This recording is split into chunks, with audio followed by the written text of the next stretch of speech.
कहते हैं कि अगर दिल में कुछ कर दिखाने का जुनून हो तो इस दुनिया में कुछ भी नामुमकिन नहीं है। आज मैं आपके सामने जिस इंसान की कहानी शेयर करने जा रहा हूं उसकी लाइफ स्टोरी भी कुछ ऐसी ही है।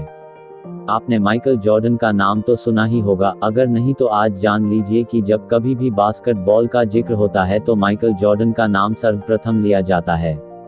मैं उनके बचपन की एक ऐसी स्टोरी शेयर करने जा रहा हूं जो आपको इंस्पायर करेगी कि इस दुनिया में कुछ भी नामुमकिन नहीं है, बस जरूरत है तो एक बुलंद हौसले की। माइकल जब छोटे थे तब उनके पिता ने उन्हें एक पुरानी गंदी टी शर्ट दिखाई और पूछा कि बताओ इस टी शर्ट की कीमत कितनी हो सकती है।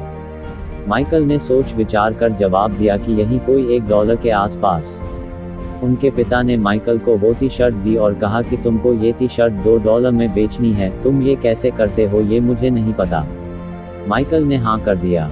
माइकल ने उस टी शर्ट को अच्छे से साफ किया। उनके घर पर इस्त्री नहीं थी तो उन्होंने उस टी शर्ट को इस्त्री करने के लिए ढेर सारे कपड़ों के नीचे दबा दिया और जब थोड़ी देर बाद निकाला तो वो एकदम साफ और इस्त्री हो चुका था।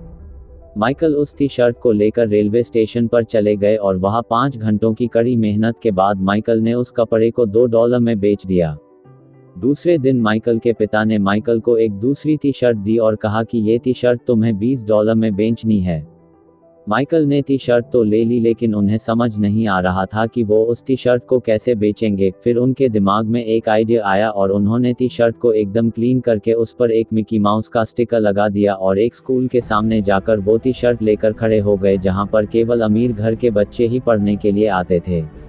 बच्चों की जब छुट्टी हुई तो उनमें से एक बच्चा अपने पापा से जिद करने लगा वो टी शर्ट खरीदने के लिए और उसके पापा ने $20 देकर वो $1 की टी शर्ट खरीद ली। तीसरे दिन माइकल के पिता ने माइकल को एक और टी शर्ट दी और कहा कि इसे तुमको $200 में बेचनी है, लेकिन इस बार माइकल ने मना कर दिया क्योंकि $1 की टी शर्ट $200 बेचना नामुमकिन जैसा था। तो माइकल के पिता ने कहा कि बिके या ना बिके ये बात की बात है, लेकिन तुम एक बार भी प्रयास न करो ये बुरी बात है, प्रयास करने में क्या जाता है। माइकल तैयार हो गए लेकिन एक बार फिर उन्हें पता नहीं था कि वो इस $1 की टी शर्ट को $200 में कैसे बेचेंगे। कुछ दिन सोच विचार करने के बाद वो उस टी शर्ट को लेकर शहर चले गए। उस शहर में कोई एक फेमस एक्ट्रेस आई हुई थी। माइकल को जब पता लगा तो वो सिक्योरिटी को चकमा देकर और भीड़ को चीरकर उस एक्ट्रेस के पास पहुंच गए ऑटोग्राफ लेने के लिए। क्योंकि माइकल अभी छोटे थे इसलिए उस एक्ट्रेस ने मना न करके माइकल के उस टी शर्ट पर ऑटोग्राफ दे दिया। ऑटोग्राफ लेकर वो भीड़ से बाहर आ गए और उस टी शर्ट को लेकर एक ऐसी जगह जाकर खड़े हो गए जहां से बहुत सारे लोग आते जाते रहते थे। लोगों को जब उस ऑटोग्राफ वाली टी शर्ट के बारे पता चला तो वहां भीड़ इकट्ठा हो गई और सब लोग उस टी शर्ट को खरीदना चाहते थे। इसलिए अब उस टी शर्ट पर बोली लगने लगी और अंत में एक इंसान ने उस $1 की टी शर्ट को $2000 में खरीद ली।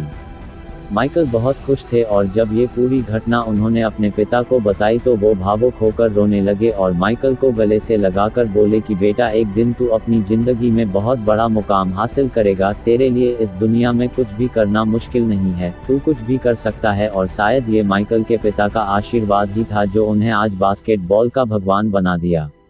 इस कहानी से वैसे तो बहुत कुछ सीखने लायक है, लेकिन जो एक सबसे हाईलाइटेड बात है वो ये है कि जब तक आप खुद से हार न मान लो तब तक आपको कोई भी माई का लाल हरा नहीं सकता।